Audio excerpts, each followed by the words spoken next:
जब बहुजन समाज पार्टी की सरकार बनी, भारतीय जनता पार्टी के मदद से सरकार बनी, तो हमने किसके लिए काम किया? हमने काम किया मुस्लिम समाज के लोगों के लिए। पहली बार मुस्लिम समाज के लिए अल्पसंख्यक कल्याण बोर्ड का गठन किया गया। पहली बार उनको शिक्षा के लिए तमाम मदरसों को जो है मान्यता दिया गया। पहली बार पिछड़े समाज के लोग जो कभी मंत्री सांसद बनना नहीं जानते थे, विधायक नहीं जानते थे कि क्या होता है, उन लोगों को सत्ता में ला करके मंत्री विधायक बनाने का काम बहुजन समाज पार्टी ने किया। यानी कि जिसकी जितनी संख्या थी उसके हिसाब से प्रतिनिधित्व देने का काम बहुजन समाज पार्टी ने किया। जब हम सत्ता में आए, ये एक मूवी आप लोग देखो कि नायक जो है अली कपूर की है, वो सही रूप से बहुजन समाज पार्टी की सुप्रीमो बहन कुमारी मायावती जी के आधार थी। बहन जी ने नायक से बढ़िया काम करके पूरे प्रदेश में 3 बार दिखाया, और उसी के करिश्मे का देन था कि 2007 में बहुजन समाज पार्टी पूर्ण बहुमत की सरकार पहली बार यहाँ जो है उत्तर प्रदेश में बनाया। और जब हमने उत्तर प्रदेश में सरकार बनाई तो बहन जी ने क्या किया? बहन जी ने जो हमारे महापुरुष रहे उनके विरासत को आगे बढ़ाने का काम किया। बाबा साहब ने कहा था कि अगर हमें इस देश में राज करना है तो सबसे पहले हमें शिक्षित होना होगा, संगठित होना होगा, और फिर इस देश का राजपाट हासिल करने के लिए संघर्ष करना होगा। तो शिक्षित होने के लिए बहन जी ने क्या किया? पहले आप देखते हो कि हमारे समाज का कोई भी व्यक्ति अच्छी पढ़ाई करके नहीं आता था, 10 5 बहुत हो गया, चला गया बाहर कमाने। लेकिन बहन जी ने अपने शासनकाल में निःशुल्क जो उच्च शिक्षाएं हैं उसे निःशुल्क करने का काम किया कि जो 2 लाख से नीचे आए वाले समाज के लोग हैं, पिछले समाज के, दलित समाज के लोग हैं, इनके लिए शिक्षा की निःशुल्क व्यवस्था करिए। आप बी.फार्मा करिए, बीटेक करिए, MBBS करिए, सारी जो शुल्क है बहुजन समाज पार्टी करती है। बहुजन समाज पार्टी द्वारा समाज कल्याण विभाग को सख्त निर्देश था कि जो पहली शुल्क पर पूर्ति होगी वो दलित समाज का होगा, उसके बाद ओबीसी समाज का होगा, उसके बाद जो है सवर्ण समाज में जो गरीब लोग हैं उनका होगा। इस तरीके से हमारे लोगों को बहन जी ने शिक्षित करने का काम किया। जो बाबा साहब का नारा था, क्या था? शिक्षित बनो, उसको बहन जी ने जमीन पे उतारने का काम किया। और लोग तो है बस खाली बाबा साहब का नाम देंगे कि बाबा साहब ने कहा था शिक्षित बनो, संगठित बनो, संघर्ष करो, लेकिन होता कुछ नहीं, उस पर काम नहीं होता है। आज मोदी जी जगह जगह नारा लगाते हैं, बेटी पढ़ाओ बेटी बचाओ, लगाते हैं कि नहीं लगाते हैं? लेकिन बेटियों को उन्होंने कितना बचाया, बेटियों को उन्होंने कितना पढ़ाया, लेकिन बहन जी ने वो काम करके दिखाया। बहन जी ने सबसे पहले अपने शासनकाल में जो हमारी माता बहनें थी, उनकी जो बच्चियां पढ़ रही थी, उनके लिए शिक्षा निःशुल्क कर दिया। मैं अपनी खुद की बात बता रहा हूँ, मैं इंटर में इसी जयपुर इंटर कॉलेज से पढ़ा हूँ। हम थोड़ा लेट फीस जमा जो फीस होता था, हम थोड़ा लेट जमा किए, तो वहाँ पे हमारे साथ के कई बच्चे तो जो सवर्ण समाज के आते थे वो लोग भी फीस जमा कर रहे थे, तो उन लोगों का लेट फीस लग रहा था। मैं दलित समुदाय का था, मेरा लेट फीस नहीं लगा। हम समझ नहीं पाए, उसमें से एक लड़का बोला कि सर इसका क्यों नहीं लेट फीस लग रहा है, हम लोगों का लग रहा है। बोला जा बहन जी से पूछा क्योंकि बहन जी को पता था कि हमारे समाज का व्यक्ति अगर पढ़ ले तो ही बहुत बड़ी बात है। मैं खुद जिस घर से आता था, हमारे पास साइकिल खरीदने की औकात नहीं हुआ करती थी, लेकिन बहन जी की बदौलत मैं बी.फार्मा करके आज अच्छा खासा मेडिकल चला रहा हूँ और आपके सामने 4 व्हीलर से घूम रहा हूँ। ये बहन जी की देन है, मेरी देन नहीं है। जब हमने देखा कि बहुजन समाज पार्टी आज ग्रोथ नहीं कर रही है, जगह जगह हालत बुरे हैं, इस चीज को देखते हुए मैंने इसी साल बहुजन समाज पार्टी में पद लेने का काम किया। इससे पहले मैं पार्टी के लिए काम करता था, पर जैसे गोपाल भाई कर रहे हैं इस तरीके से करता था, पद पर नहीं था लेकिन पार्टी के लिए काम करता था। तो मैं सोचा कि अगर हमारे लोग फिर से सत्ता में नहीं आएंगे, तो जैसे मैं आज पढ़े लिखे होने के बावजूद सताया जा रहा हूँ, तो हमारे लोग कितना सताए जाएंगे जो पढ़े लिखे नहीं है। तो बहन जी ने शिक्षित सबको किया। उसके बाद फिर क्या था? शिक्षित बनो और संगठित रहो।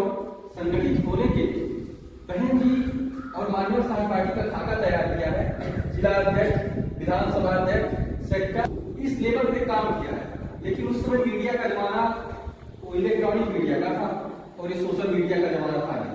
बहन जी ने काम इतना ज्यादा कर दिया कि उनको अब ये लग गया कि मैंने जो काम किया है वो जन जन तक पहुंचा है, मुझे कोई सत्ता से हटा नहीं पाएगा, क्योंकि मैंने समाज हित में काम किया।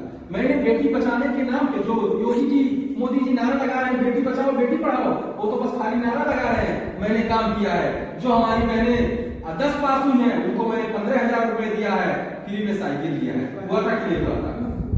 और आज बेटी बचाओ बेटी पढ़ाओ, लेकिन क्या ना तो बेटी को पढ़ाने के लिए पैसे मिल रहे हैं, ना तो उन्हें आगे बढ़ाने के लिए पैसे मिल रहे हैं, खाली शादी करने के लिए सब कोई विवाह करवाए सामूहिक विवाह करवाएंगे। क्या विवाह कराने से हमारी महिलाएं आगे बढ़ेंगी? क्या हमारी माता बहनें आगे बढ़ेंगी? नहीं बढ़ेंगी। लेकिन बहुजन समाज पार्टी ने ऐसा किया। 10 पास हो साइकिल लो, 15,000 रुपए लो, 12 पास हो फिर से 10,000 रुपए लो और आगे की शिक्षा जारी रखो। और जो भी चीजें होंगी आप शिक्षित होइए, नौकरी आप 8 पढ़े हैं तो आपको सफाई कर्मी जैसी नौकरी देकर के बहन जी पहली बार इतिहास की ऐसी भर्ती रही कि कोई व्यक्ति 8 भी अगर पढ़ा है तो उसे पक्की सरकारी नौकरी देने का काम किया गया। और आज पीएचडी करके घूम रहे हैं, आज पीएचडी करके घूम रहे हैं, उन्हें नौकरी नहीं मिल रहा है। और ये तो सरकार का ये ठेका व्यवस्था, जो नौकरी के आप 50,000 पाओगे वो नौकरी 5,000 में सरकार जबरदस्ती ठेके पे रख के आप लोगों को करवा रही है। क्योंकि बेरोजगारी है, लोग मोबाइल में जुआ खेल रहे हैं, ड्रीम इलेवन पे पैसा लगा रहे हैं, सोच रहे हैं मैं होकर करोड़पति हो जाऊंगा, इसी में जिंदगी बेकार करके रहे। आज समान युवा है जो घूम रहे हैं, कुछ नहीं है, बस दिन रात सपना देख रहे हैं कि कल करोड़पति बन जाऊंगा। लेकिन बहन जी ने काम नहीं किया। बहन जी ने इस देश में न्यायप्रिय शासन लाने के लिए जो सम्राट अशोक का हमारी विरासत है वो आगे बढ़े, उसके लिए बहन जी ने पहली बार सम्राट अशोक के विजन को उतारने के लिए लखनऊ में अम्बेडकर पार्क का निर्माण कराया। हमारे समाज के लोग बाबा साहब को तो मानते हैं, बाबा साहब को जानते हैं, लेकिन बाबा साहब को श्रद्धा सुमन अर्पित करने के लिए उनका कोई फल का स्वागत नहीं था। हमारे लोग महाराष्ट्र नहीं जा सकते थे, हमारे लोग मध्य प्रदेश में जो बाबा साहब की जन्मस्थली है महू वहां नहीं जा सकते थे।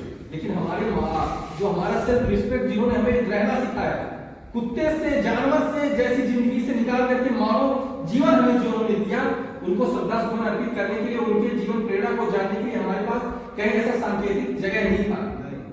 उस चीज को बहन जी ने बनवाया। जब बहन जी ने अम्बेडकर पार्क बनवाया तो ये मीडिया वाले, यही विपक्ष के लोग कह रहे थे हाथी के पेट में करोड़ करोड़ रुपया बहन जी चूसती है, कहते थे कि नहीं पूरा पैसा ले जाके पार्क में बर्बाद कर दिए। ऐसे तमाम प्रकार के एलिगेशन बहुजन समाज पार्टी पे लगाए गए और हमारे भोले भाले लोग वो तो भाग गए। क्या बहन जी पूरा पैसा ले जाके जो परगाम लगा दे, होकर फैक्ट्री खोले होती, विश्वविद्यालय बनवाए होते तो कितना बढ़िया आराम। लेकिन मेरे साथियों आज तक वो चीज पहुंचा नहीं। क्यों नहीं पहुंचा? जैसे मैं बताने के लिए आज यहाँ आया हूँ, हमारे सारे सेक्टर अध्यक्ष गए, एक दो लोगों को छोड़ के, तो बात कैसे जो है आम जनमानस तक पहुंचेगा? क्योंकि उस समय तो यूट्यूब था नहीं, उस समय फेसबुक था नहीं, तो हमारे लोग इस चीज को जान नहीं पाए और उनकी बातों में आ गए। उनको ये नहीं पता चला कि बहन जी अपने शासनकाल में 5,000 से अधिक प्राइमरी विद्यालयों का निर्माण करवाया। पहली बार एक बहन जी नियम लाई कि 1 किलोमीटर से अगर कोई बच्चा पढ़ रहा है उसको 1 किलोमीटर से अधिक जाना पड़ रहा है पढ़ने, तो वहां पे भी विद्यालय होना चाहिए। लेकिन आज क्या हो रहा है? क्या करें, 1 किलोमीटर 3 किलोमीटर के दूर में विद्यालय है, अगर वहां 10 लोग पढ़ रहे हैं तो उसको बंद कर दो। ऐसे नियम ला रहे हैं। और बहन जी उन चीजों को खत्म करके अगर 1 किलोमीटर के अंदर जो है विद्यालय नहीं है, वहां पे 10 लड़के पढ़ने वाले हैं तो वहां पे भी विद्यालय बनवाने का काम बहन जी ने किया। ये बहन जी का सोच था, सबको शिक्षा मिले। उसके बाद हमारे लोग ये नहीं जान पाए कि बहन जी ने इस देश में तमाम ऐसे यूनिवर्सिटी बनवाए हैं जहां से हमारे समाज के लोग अगर 12वीं पास करने के बाद बीए और भी तमाम कोर्स करेंगे तो उन्हें हायर एजुकेशन के लिए अगर वो विदेश जाना चाहते हैं पढ़ने तो उनकी सारी शिक्षा बहन जी की सरकार बताएगी। गौतम बुद्धा यूनिवर्सिटी आपके नोएडा में है। ऐसा यूनिवर्सिटी आज तक पूरे भारत में बना ही नहीं था कभी कि आपका बच्चा अगर बीए कर ले रहा है तो उसको विदेश जाना है पढ़े तो उसकी सारी खर्चा जो है यूनिवर्सिटी देगी। वो काम बहन जी ने किया। पहली बार ये जो जगह जगह आप टेक्निकल कॉलेज देख रहे हैं कि B pharma, D pharma, B Tech, ITI के कॉलेज जगह जगह खुल गए हैं। किसी क्या कहते हैं कि खुला रही है, कौन सा गाँव है, दुधरवा के पास। ऐसे ऐसे गांव में आ जाकर के टेक्निकल कॉलेज खुल रहे हैं। ये बहन जी की सोच थी कि आप लोग जगह जगह जब खोलोगे हमारे लोग शिक्षित होंगे, हमारे लोग पढ़ ले, वही बहुत बड़ी बात है। कहीं जाके रहना तो बहुत पहाड़ हो जाएगा। हमारे लोग जब बाहर जाएंगे पढ़ने, शहरों में जाएंगे पढ़ने, तो जाति के नाम को आवाज लोग जाइए आप लोग कि हमको किराए पे मकान चाहिए, पूछे भैया क्या नाम है, नाम जैसे हमको गए राहुल कुमार, अरे मतलब नाम राहुल कुमार उसका क्या है, इसलिए कि आपका जाति क्या है वो पहले पता ले, और जब उसमें भी आप नहीं पता हो तो डायरेक्ट पूछ लेते हैं कि भैया जात के कौन है। अजात में कि दलित समाज के पिछले समाज के लोग हैं तो उन्हें रूम नहीं मिलता। मेरा एक मित्र है, मौर्य है जाति का, वो अपना जाति बदल करके जो इसी गोरखपुर में 2013 में था, वो मौर्य था। सोचिए मौर्य के साथ वो हाल थी। हम लोग तो दलित समाज के थे, हमें तो दरवाजे पे नहीं चढ़ने देते। इस सोच को बहन जी बहुत पहले जानते थे। इसीलिए बड़े बड़े शहरों में परम पूज्य बाबा साहब डॉक्टर भीमराव अम्बेडकर के नाम पर, हमारे महापुरुष संत रविदास के नाम पर, हमारे महापुरुष महात्मा फुले के नाम पर, कुर्मी समाज के पुरोधा छत्रपति साहू जी महाराज के नाम पर, तमाम ऐसे जो पिछड़े समाज में जन्मे महापुरुष थे, जो दलित समाज में जन्मे महापुरुष थे, उनके नाम पर बड़े बड़े शहरों में छात्रावास का उन्होंने निर्माण किया कि हमारे समाज के लोग जब उच्च शिक्षा के लिए बड़े बड़े शहरों में जाए तो उन्हें रहने की किल्लत ना हो। लेकिन ये बात हमारे लोगों तक नहीं पहुंची। उन्हें तो बस ये लगा कि सारा पैसा पार्क में बर्बाद कर दिया, और इसलिए हमारे भी समाज के लोग बहक गए और रोजा करके हाथी की जगह दूसरे चीजों पे जो है अपना वोट जो है दे दिए और हम सत्ता से दूर हो गए। और वही चीज आज फिर जान रहे हैं लोग, क्योंकि ऐसे जब हम लोग मीटिंग करते हैं तो लोग पहुंचते नहीं है, और जब आप पहुंचोगे नहीं तो बहन जी ने क्या किया हमारे लिए वो आप जानोगे कैसे? आप कैसे जानोगे कि आप उस शिक्षित होने के लिए बहन जी ने अपना पूरा जीवन के पार कर दिया? आपको इस देश में हुक्मरान बनाने के लिए उन्होंने अपना सब कुछ त्याग दिया। लेकिन हमारे लोग तो सोचते हो तो दलितों की बेटी नहीं, वो जो है दौलत की बेटी। इस तरीके से उनको जो है उपाधि दी जाती है, और दलितों की नहीं दौलत की बेटी है। 1-1 लाख की 2-2 लाख की सैंडल पहनती है। अभी ताजा घटना है, पिंटू यादव बसपा का विधायक है, वो जाकर के इस देश में करोड़ों करोड़ों लोगों को आत्मसम्मान से जीने का हक जिन्होंने दिलाया, बहन कुमारी मायावती जी को श्रद्धापूर्वक उन्होंने नमन कर दिया, तो उस पर हंगामा कि उसको नीचे क्यों बैठा दिया गया? अरे भाई, उसी विधायक ने कहा कि जब मेरे पास चुनाव लड़ने की क्षमता नहीं थी, तब बहन जी ने मां की तरह मुझे पैसे से हर तरीके से मदद करके फिर से दोबारा चुनाव लड़वा करके वहां पे हर तरीके की रैली और तमाम चीजें करके भाई आकाश की कई जनसभाएं करवा करके हमें विधायक बनाया। तो ये हमारी मां से कम थोड़े है। कोई अपनी मां को शीश झुका करके नमस्ते भी नहीं कर सकता, उनका आशीर्वाद भी नहीं ले सकता। लेकिन उसको भी जो है ये जातिवादी लोग पेट में पचा नहीं पा रहे हैं कि एक यादव समाज का व्यक्ति एक दलित समाज की महिला को इतना सम्मान कैसे देते हैं। सोचिए, आज के हाईटेक जमाने में भी जातिवादी लोगों के अंदर वो कीड़ा काटने लगा जाति का कि ऐसे लोग कैसे इतना शीर्ष स्थान पे पहुंच रहे हैं कि पिछले समाज के लोग एकजुटता से उनको मान सम्मान देते हैं। साथियों, ये लड़ाई हमें धोती कुर्ता वाली नहीं लड़ना है, ये लड़ाई हमें कोट पैंट वाली नहीं लड़ना है। ये लड़ाई जो हमारे महापुरुषों ने शुरू किया था कि जातियों का नाश हो, इस देश में हर कोई भाई भाई होके रहे, उस चीज को हासिल करने के लिए फिर से एक बार बहुजन समाज पार्टी की सरकार बनानी होगी। और उसके लिए हमें किसी के बहकावे में नहीं आना है। उसके लिए हमें कोई कुछ कह दे कि बहन जी ये है वो है, ये बात नहीं मानना है। कोई कह दे कि बसपा तो दिखती नहीं है, वो बात नहीं मानना है। बसपा दिखती है, बस आप उसकी मीटिंगों में आए तो हर महीने में 4 से कम मीटिंग नहीं लगता है, रोजाना बसपा की मीटिंग चलती रहती है। आप किसी विधानसभा में हम लोग पिछले हफ्ते जो है अम्बेडकर पार्क जबलपुर में कार्यक्रम किए, सभी लोगों को जनाया गया था, सारे सेक्टर अध्यक्षों को जनाया गया था। हम जो जोन देखते उस जोन से 2-3 लोग पहुंचे थे, इस जोन से तो भाई एक भी नहीं पहुंचे थे। फिर विधानसभा अध्यक्ष जो देखते थे उस जोन से कुछ लोग पहुंचे थे। तो जब लोग पहुंचेंगे नहीं तो हमारे कैसे दिखेगा कि जो है बसपा रन करती है? मीडिया तो दिखाएगा नहीं, क्योंकि मानव साहब ने कहा था कि हमारी लड़ाई सिर्फ ये विपक्षी पार्टियों से नहीं है, हमारी लड़ाई ट्रिपल एम से है। ट्रिपल एम मतलब समझ रहे हैं? मनी, मतलब हमारे पास पैसे नहीं है, हमें कोई फंडिंग नहीं करेगा कि आपको लोग पैसा दे दे रहे हैं और आप समाज की लड़ाई लड़ते, समाज के जो दबे पिछले लोग हैं उनको उठाइए। इसके लिए कोई धन्ना सेठ पैसा नहीं देगा, ना तो मुकेश अंबानी पैसा देंगे, ना तो अडानी पैसा देंगे, ना तो गहलोत पैसा देगा, ना कोई बड़ा जो है धन्ना सेठ आपको पैसा देगा। क्यों देगा पैसा भाई? अगर वो पैसा दे देगा तो उसके फैक्ट्री में मजदूरी करने कौन जाएगा? इसके लिए मांडवर साहब जन जन से सहयोग लेते थे, अपने लोगों से आर्थिक सहयोग लेकर के बहुजन समाज पार्टी का निर्माण किया। वही काम बहन जी भी आज करती हैं, और लोग कहते हैं बहन जी तो पैसे को टिकट बेचती है। अभी बिहार चुनाव आपने देखा, 5-5 करोड़ 10-10 करोड़ में जो है टिकटें बिकी, लेकिन कोई नहीं कहेगा कि वहां पर पैसे से टिकट बेची गई। लेकिन हम अगर अपनी पार्टी चलाने के लिए अपने लोगों से मदद ले लेते हैं तो कहते हैं कि जो है बहुजन समाज पार्टी पैसे पे टिकट देती है, बहुजन समाज पार्टी पैसों की भूखी पार्टी है। अरे भैया, आप देखो कि इलेक्टोरल बॉन्ड आया था, सब पार्टियों को धरना सेठों में पैसा दिया, सिर्फ 10-5 नहीं, करोड़ों करोड़ रुपए दिया। समाजवादी पार्टी को दिया, तृणमूल कांग्रेस को दिया, कांग्रेस को दिया, भारतीय जनता पार्टी को तो इतना दिया कि हर जिले में उसका बड़ा बड़ा कार्यालय बन गया। कहीं कहीं इतना बड़ा कार्यालय बना है कि उतना बड़ा तो सरकारी अस्पताल नहीं होगा, इतना बड़ा बड़ा कार्यालय वो लोग धरना सेठों के पैसे से बना लिए, और हमारे बहुजन समाज पार्टी को कुछ नहीं मिला।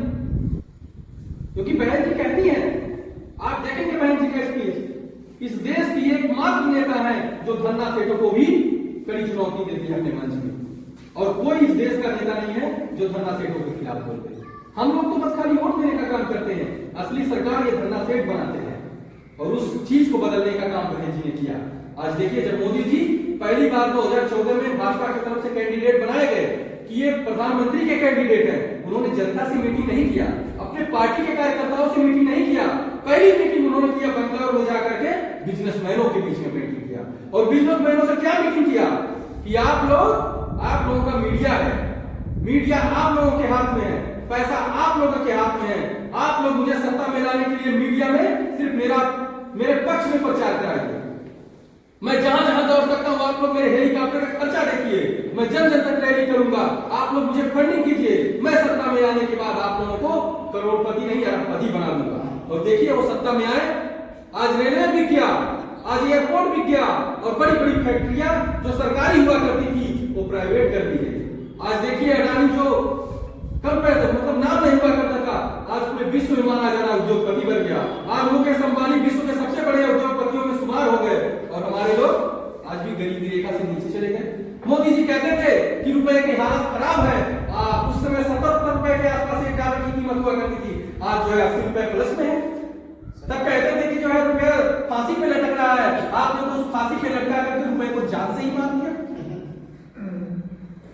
सोचिए, वो धन्ना सेठ उनको फायदा है, इसलिए वो मोदी के फेवर में आकर के सारी खबरें मोदी की दिखाती है। आप बड़ी से बड़ी रैली कर दीजिए, पूरे विश्व की सबसे बड़ी रैली जो कोई राजनीतिक पार्टी करती है, वो बहन जी ने आपके इसी मानव साहब कांसीराम पार्क लखनऊ में 9 अक्टूबर को करके दिखाया। लेकिन बता दीजिए कि किसी न्यूज चैनल पे बड़ा डिबेट चला हो, उसको कवरेज किया हो, उसे लाइव दिखाया हो, कोई नहीं दिखाया, क्योंकि आपका खबर नहीं दिखाया जाएगा। क्योंकि अगर आपका खबर दिखाया जाएगा तो आप लोग जागरूक हो जाएंगे, आप लोग जान जाएंगे बहन जी हमारे लिए क्या क्या कर रही हैं, और आप लोग एकजुट होकर बीएसपी को वोट कर देंगे, और आप सत्ता में आ जाएंगे, तो फिर उनको कौन पूछेगा।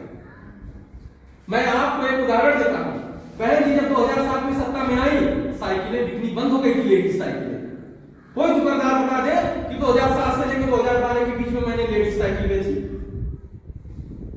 उसमें साइकिलों का जमाना था जैसे आज मोटरसाइकिलों का जमाना है, लेकिन महिलाओं के लिए कोई साइकिल नहीं बिकता था। क्यों नहीं बिकता था? क्योंकि बहन जी ने उससे ज्यादा साइकिल फ्री में घर तक पहुंचा दिया था। सबके घर की लड़कियां जो है 10 पास थी, सबको साइकिल मिल गया था, 15,000 रुपए मिल गया था।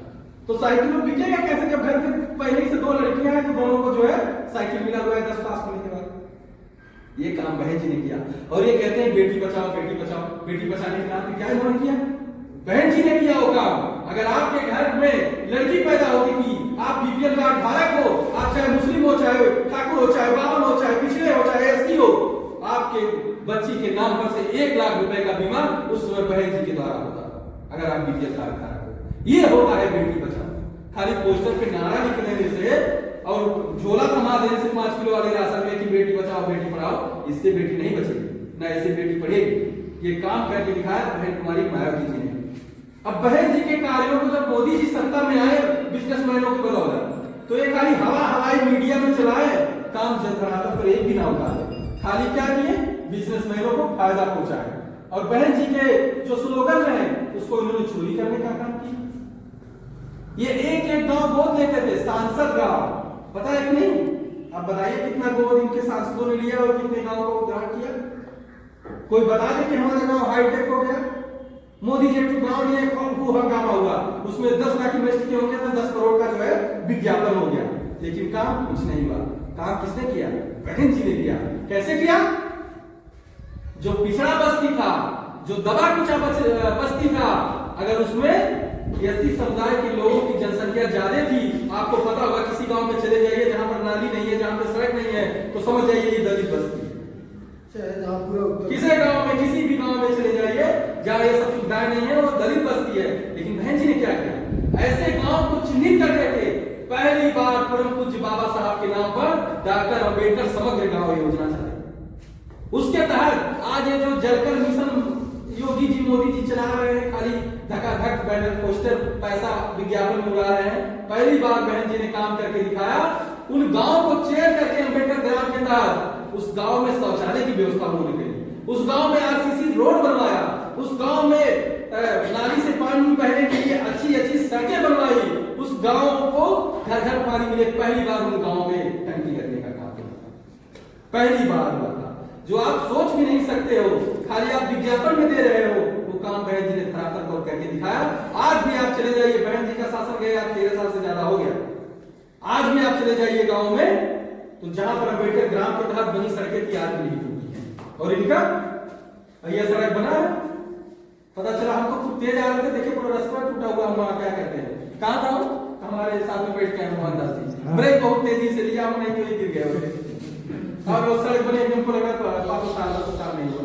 ये स्थिति इनके सड़कों की है, और बहन जी तब करके गई जो आप लोग सोच नहीं सकते थे। तो इन कामों को जन जन तक नहीं बताया गया, इन कामों को नहीं बताया गया कि विश्व का सबसे बढ़िया एक्सप्रेसवे नोएडा से दिल्ली को जोड़ने, दिल्ली से जो है नोएडा से आगरा को जोड़ने वाला बहन जी ने पहली बार बनवाने का काम किया। दुनिया का सबसे बढ़िया हाईवे है, जिसपे पहली बार भारत के इतिहास में फाइटर प्लेन उतरा सड़क पे। फाइटर प्लेन पहली बार यमुना एक्सप्रेसवे पे बहन जी द्वारा बनवाए गए सड़क पर सीधे फाइटर प्लेन कोई सब उसी पे उतर जाएगा।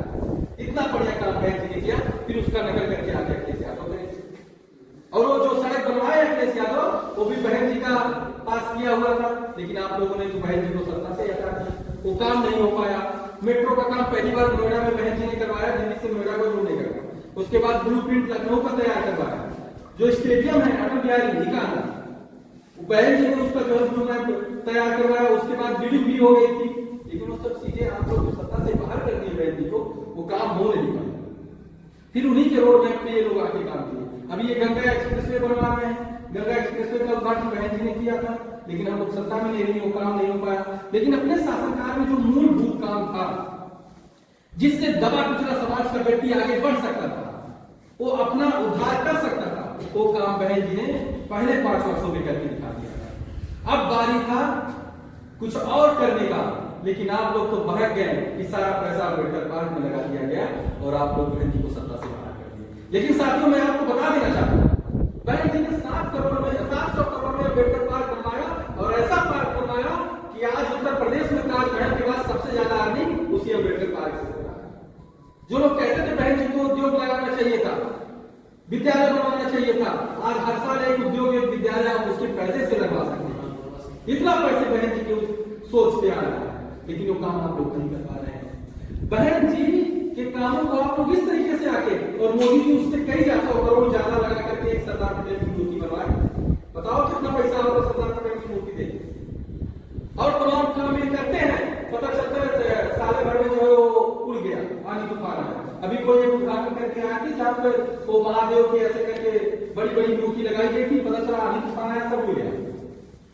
ये काम ये कर रहे हैं। और आज जाके देखिए अम्बेडकर पार्क, अगर अखिलेश यादव अम्बेडकर पार्क का बुरा हाल ना किए होते तो अम्बेडकर पार्क आज भी चमचमा रहा होता। और उसी चीज को बहन जी ने 9 अक्टूबर को कहा कि जब हमारी सरकार चली गई 2012 में, अखिलेश यादव की सरकार आई, जिन्होंने जो बहुजन महापुरुषों के नाम पे हमने स्मारक बनवाए थे, उस स्मारकों को अखिलेश यादव ने ध्वस्त करने का काम किया, उसको खंडहर बनाने का काम किया।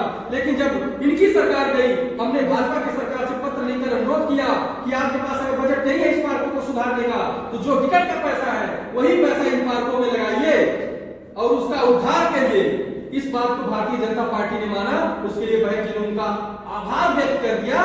तो भाजपा सपा वालों के पेट में कीड़ी काटने लगा, ये तो भाजपा से मिल गई है, ये तो भाजपा का तारीफ कर रही है। अरे भैया, भाजपा का तारीफ किस बात ने की थी? जिस काम को आपने ध्वस्त करने का काम किया, जो पीडीए आप करते हो, पीडीए के महापुरुषों के नाम पे बने स्मारक को आप खत्म करने का काम करते हो, खंडहर बनाने का काम करते हो। अगर उस खंडहर को सही करने के लिए बहन जी ने एक पत्र लिख करके उस पर आभार व्यक्त कर दिया, तो आपको बुरा लग गया। कैसे आप पीडीए वादी हो यार, कि बहुजन महापुरुषों को जो है जड़ से मिटाने का काम करते हो और पीडीए चिल्लाते हो। ये पीडीए के नाम पर वोट लेकर सत्ता में आने के बाद फिर दलितों का हनन करने का काम करेंगे। जैसे अभी पलईपुर में हुआ, गोरखपुर में दलितों को मारा गया। ये जातिवादी आतंकवादी हमारे समाज के लोगों को फिर से मारने का काम करेंगे अगर पीडीए के नाम पे फिर से सत्ता में आ गए। और भारतीय जनता पार्टी तो मार ही रही है, वो दूसरे तरीके से मार रही है।